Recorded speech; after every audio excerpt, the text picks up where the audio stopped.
She forced a ruthless mafia boss to return a waiter's tip. Then the receipt exposed a betrayal inside his own inner circle. Put the money back on his table, Mr. Carver. The restaurant went silent before Damon Carver even turned around.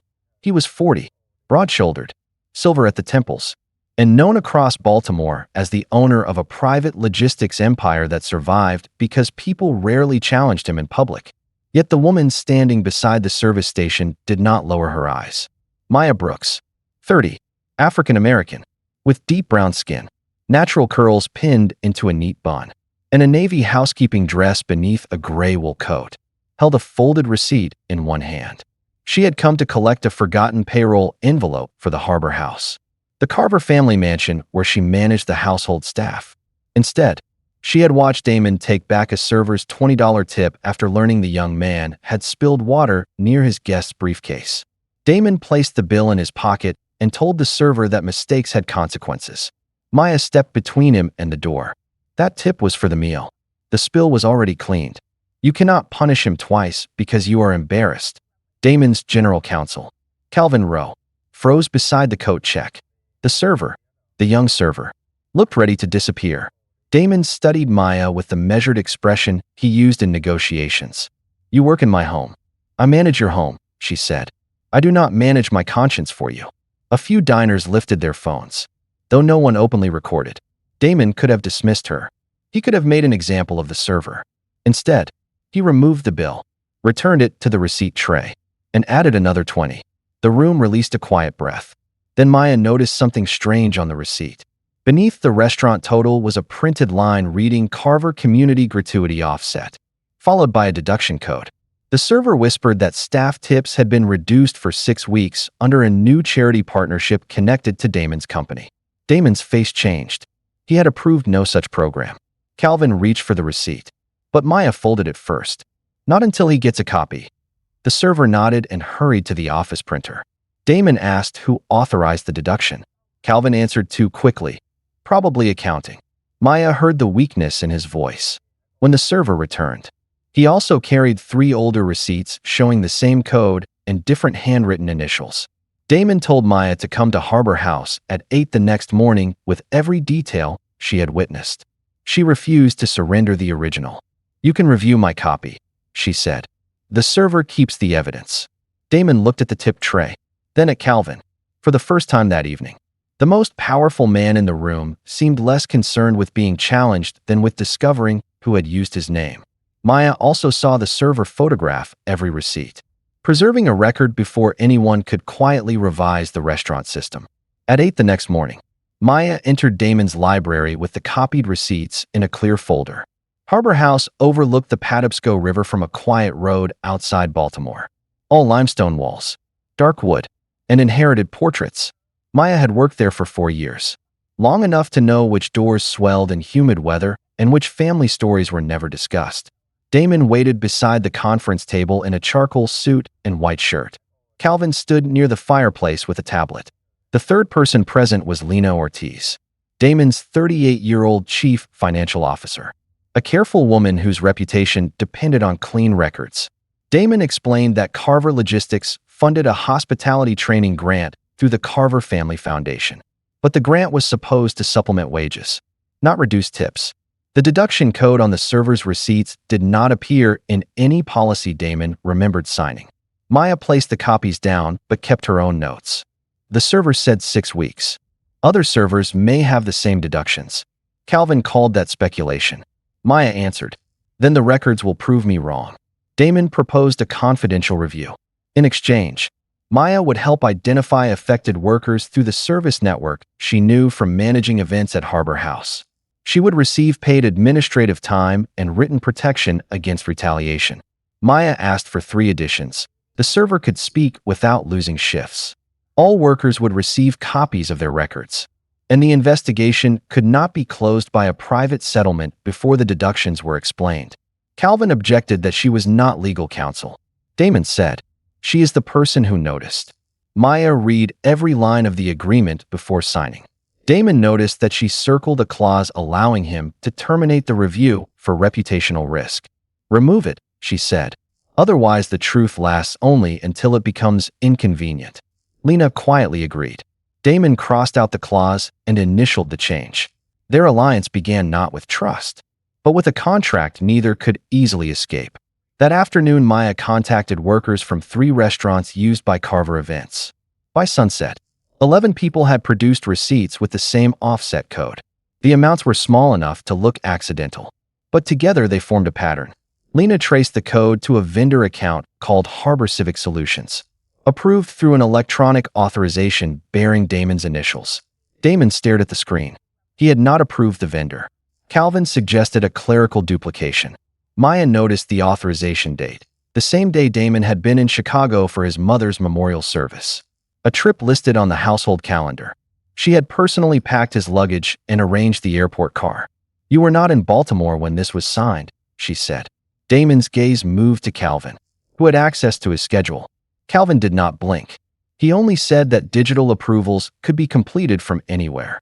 Lena opened the audit trail and found the login came from a computer inside Harbor House. The discovery meant the false approval had come from someone with trusted access, not from a distant accounting mistake. The first consequence arrived before lunch. A local business blog published a photograph of Maya confronting Damon at the restaurant, accompanied by a headline claiming a domestic employee had accused him of stealing tips. The article did not mention the deduction code or the forged vendor authorization. It described Maya as an angry maid and quoted an unnamed company source calling the incident a misunderstanding. By noon, reporters waited outside the gates. The server had been removed from the restaurant schedule, and Maya's younger sister called to ask whether she had lost her job. Damon convened the household staff in the breakfast room and announced that Maya remained employed with full authority. His words were correct, but his tone sounded like a decree. Maya asked him to state that the server must be restored to his shifts. Damon said he did not own the restaurant. "Your foundation partnership gives you influence," she replied. "You used influence to create the program. Use it to stop retaliation." Calvin warned that intervening could look like admission. Damon turned on him. "Admission of what?" Calvin answered that public perception often mattered more than technical truth. Maya understood then that the leak had been designed to force Damon into protecting his image instead of the workers. She showed him the article timestamp. It appeared 12 minutes after she sent Calvin the first list of employee names. Calvin said several staff members received the message. Lena checked the distribution log and found it had gone only to Damon. Calvin, Lena, and Maya. Damon's anger sharpened, but Maya refused to let him fire anyone without proof. "That is the same kind of power you used last night," she said. "A conclusion first, punishment second." He disliked the comparison, yet he accepted it. Lena restored the server's schedule by calling the restaurant's ownership group and citing the non-retaliation terms in the foundation agreement. Then she found a second problem. Harbor Civic Solutions had billed the foundation for financial education workshops supposedly held for restaurant workers. Sign-in sheets listed 84 attendees, including the server on dates he had been working elsewhere. Several signatures looked copied.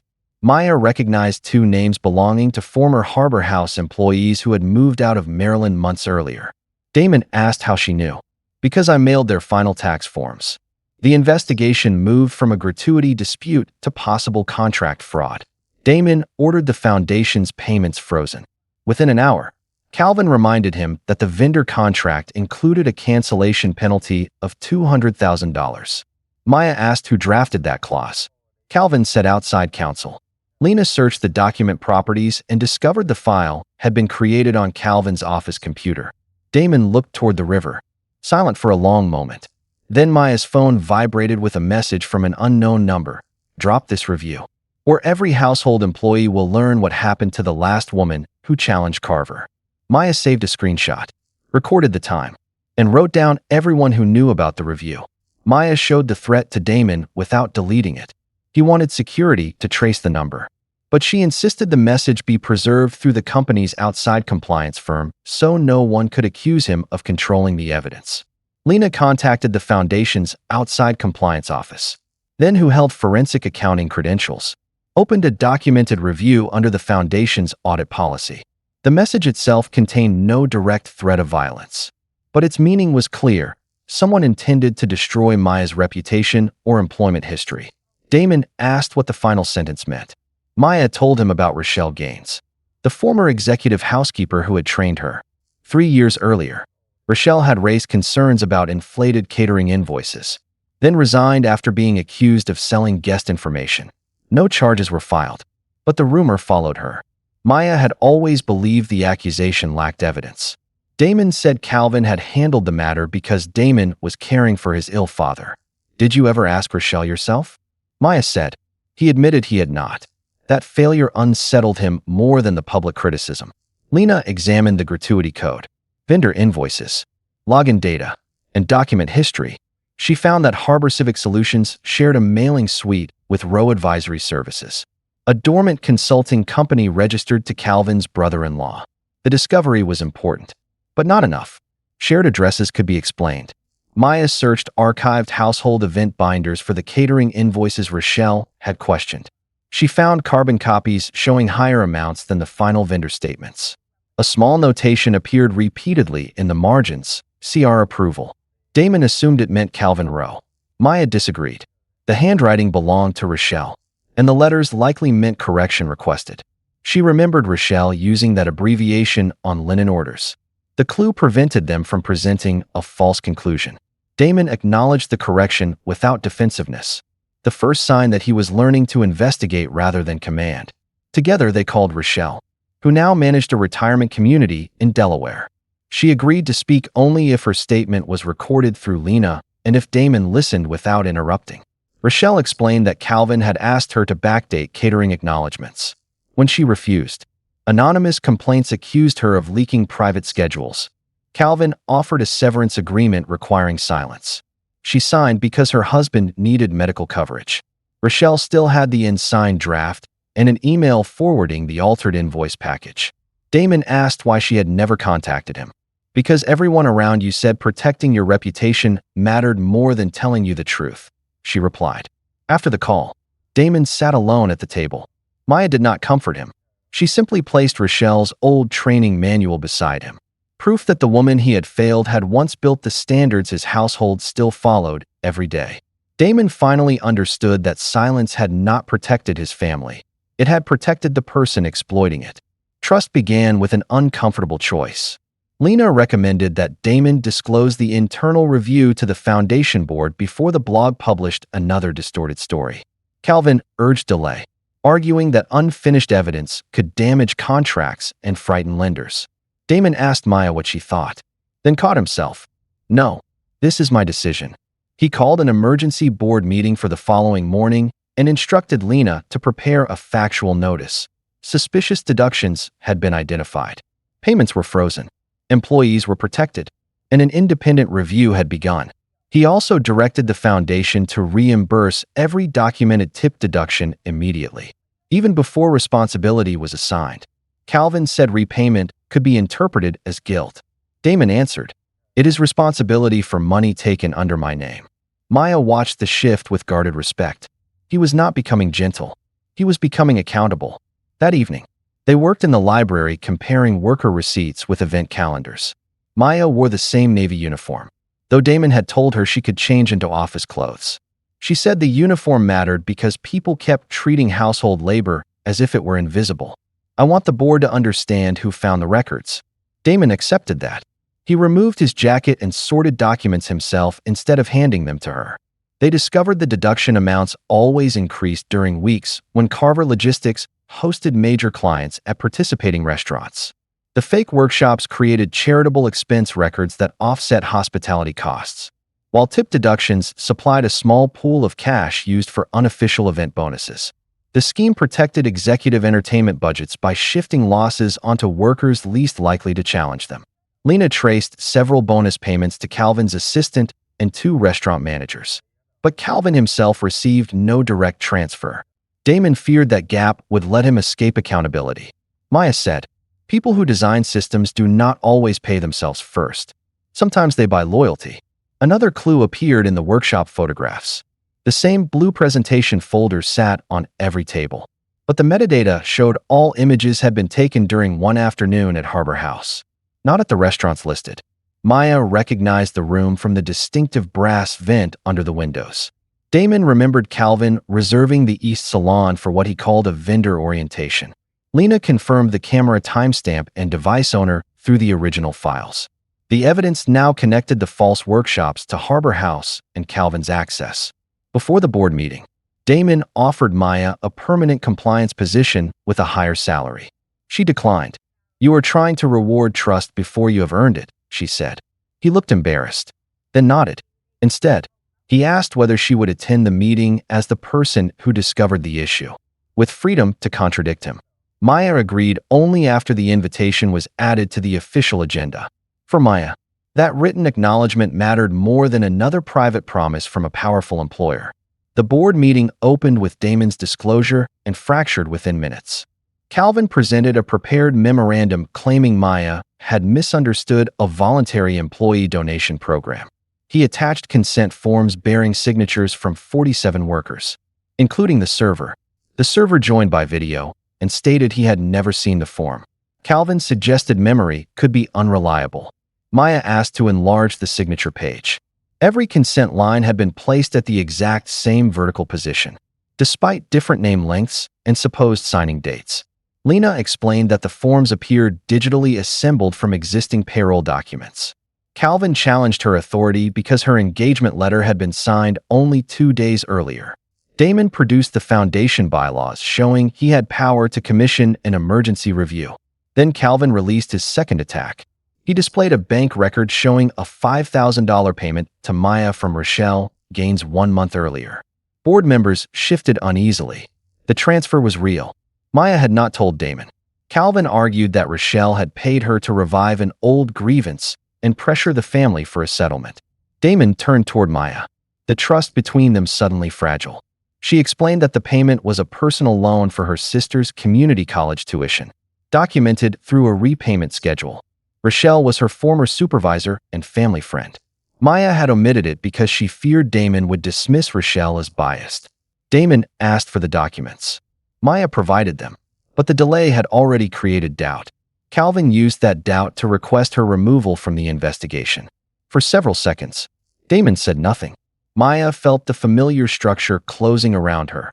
Powerful people deciding whether her honesty counted while ignoring the records she had found. She stood and announced she would step out voluntarily. But the evidence must remain with Lena. Damon stopped her at the door. He did not declare blind faith. Instead, he said the loan would be independently verified, just as every allegation should be. Maya stays because undisclosed context is not proof of fraud, he told the board. And because I will not repeat the mistake I made with Rochelle. The board voted to continue the review. Calvin's expression remained calm. But after the meeting, Lena discovered that someone had attempted to delete the original consent form templates during the presentation. The deletion failed because Lena had created a forensic image of the server. Login records pointed to Calvin's credentials. He claimed his account had been compromised. Then Maya remembered the threat message. Its phrasing, "What happened to the last woman?" sounded like someone who knew Rochelle's case. Lena compared the message time with building access logs. Calvin's phone had been inside Harbor House, but the message came through a prepaid online service. The technical trail was incomplete. Their strongest proof still had to come from the contracts themselves. They agreed not to let the accusation distract them from evidence that could survive public scrutiny.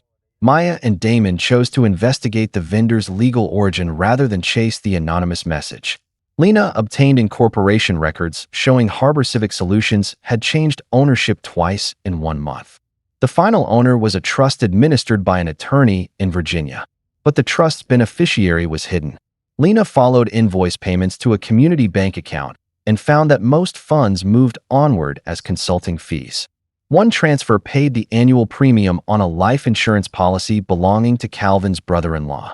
It showed family benefit, not necessarily Calvin's direction. Damon wanted to confront him.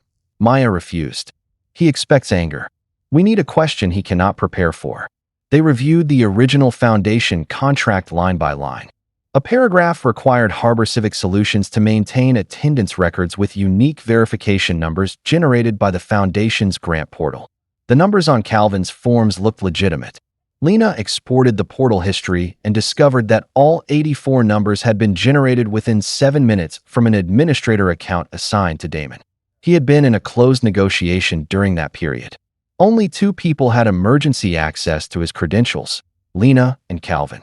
Lena volunteered her phone and security token records. They showed she was at a medical appointment across town. Calvin had used a temporary token issued after claiming his device was damaged. The service ticket contained his electronic acknowledgement. That was their first direct documentary link. The second came from Maya's household archive. Temporary technology requests required a physical access envelope from Damon's desk safe. Maya maintained the envelope log. Calvin had signed it out on the relevant morning, writing that Damon requested the token. Damon had not. The handwriting matched Calvin's board notes. Lena arranged for an independent handwriting examiner and portal security officer to verify both records before any public accusation. Their process was slow by design, and that restraint changed Damon and Maya's relationship. He began asking what a document proved and what it did not prove. She began trusting him with incomplete concerns instead of waiting until she had certainty. During a late dinner in the kitchen, Damon apologized for the tip incident. He admitted he had taken the money because the spill made him feel publicly disrespected, and he had confused authority with fairness. Maya said apology mattered only if it changed the next decision. He told her that was why every reimbursement would include interest and a written explanation. She smiled for the first time. The moment remained quiet, without pressure or promise. Then Lena called with the final development. Calvin had scheduled a press conference for the next afternoon, claiming he would expose financial misconduct inside the Carver Foundation. He intended to speak first, frame Damon as the architect, and use Maya's loan to discredit the review. Damon and Maya spent the remaining hours arranging every record by source, date, custodian, and verification status. Damon refused to cancel Calvin's press conference. Instead, he moved the foundation's scheduled public accountability hearing to the same time and invited restaurant workers, board members, reporters, and the state charity regulator. Calvin arrived expecting a private stage and found a documented proceeding with Lena's evidence already submitted under seal. Damon opened by accepting responsibility for failing to supervise programs carrying his name. He did not blame employees or describe himself as a victim. He announced full restitution for every affected worker and an outside review of all foundation grants. Then he yielded the microphone to Maya. She wore her navy housekeeping dress and stood beside the server, not behind Damon. She explained the sequence plainly: the receipt deduction, the unauthorized vendor, the false workshop records, the copied signatures, and the use of Harbor House to stage photographs. She also disclosed Rochelle's loan before Calvin could weaponize it. Lena presented the signed repayment agreement, bank dates, and tuition invoice, confirming that the loan predated the restaurant incident and had no connection to the review. Calvin responded with confidence. He said Damon's credentials approved the grant numbers and argued that the household envelope log could have been altered by Maya. The independent examiner then verified that Calvin's signature appeared on the temporary token request. The portal security officer confirmed the token had been used from Calvin's office network. Lena produced the service ticket, while the server and two other workers testified that their signatures had been copied from payroll forms. Finally, Rochelle appeared by video. She authenticated Calvin's old email directing her to backdate catering acknowledgments and described the severance agreement used to silence her. Calvin claimed every action had been intended to protect the Carver name from careless spending. Damon asked one question: why did worker tips fund that protection? Calvin answered that small deductions prevented larger losses and that people at the bottom rarely noticed. The room went still. His own words revealed the purpose behind the system. Lena then showed the money trail to Harbor Civic Solutions and the insurance payment benefiting Calvin's family. The regulator announced a formal civil inquiry into false filings and charitable fund misuse. The foundation board terminated Calvin for cause, referred the records to authorities, and preserved his benefits only as required by law. No one celebrated. The workers had lost money and confidence. Rochelle had lost years of professional standing. Damon signed the restitution resolution in public, including interest, legal support for affected workers, and a correction clearing Rochelle's record. He also amended the bylaws so no single executive could approve a related party vendor. When a reporter asked whether Maya had forced him to change, Damon looked toward her. "She forced me to look," he said. "Changing was my responsibility." Maya answered the next question herself. Accountability is not humiliation. It is what makes trust possible after power has been misused in full public view. The consequences unfolded over 6 months. Not one dramatic afternoon. The state regulator approved a restitution plan and required 3 years of independent audits. Harbor Civic Solutions dissolved under court supervision, and its remaining funds were returned to the foundation. Calvin faced civil claims for fraudulent filings, breach of fiduciary duty, and retaliation. The final outcome remained with the courts, but his documents and recorded statements prevented him from shifting blame to workers. The 2 restaurant managers who cooperated early kept their jobs under compliance monitoring and repaid improper bonuses. The server received every missing dollar, regained his full schedule, and joined an employee advisory council that reviewed future grant programs. Rochelle's personnel file was corrected. Damon visited her workplace in Delaware to apologize in person, without cameras and without asking forgiveness. She accepted the correction, not the excuse. At Harbor House, Maya remained household manager until the end of the audit. She declined Damon's earlier compliance offer again, then proposed a different arrangement, an independent worker protection consultancy serving hospitality businesses, with Carver Logistics as its first client under a 1-year contract that either party could end. Her compensation, authority, and reporting rights were negotiated through outside counsel. Damon accepted every safeguard, including a clause barring him from influencing her other clients. Their professional relationship became more equal because its boundaries were visible. Their personal relationship developed more slowly. They shared coffee after audit meetings, attended the server's advisory presentation, and argued about whether apologies should be public or private. Damon learned not to treat care as control. Maya learned that his reserve often hid uncertainty rather than contempt, though she never excused the harm uncertainty had caused. One evening, after the final audit confirmed all reimbursements, Damon invited her to dinner at the same restaurant where she had challenged him. He made clear that the invitation was personal, not connected to her contract or work. Maya asked whether a refusal would change anything professionally. "Nothing," he said. "Your answer belongs to you." She accepted. The server served their table and placed the receipt between them with a quiet smile. Damon left a generous tip, then handed the receipt to Maya before standing. "You should check my math."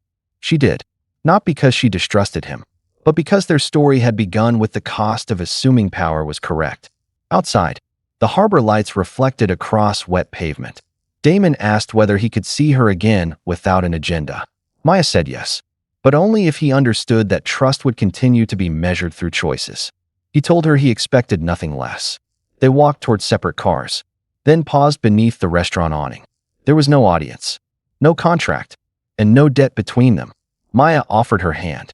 Damon took it gently. Their commitment was not a reward for exposing Calvin or a sudden solution to old damage.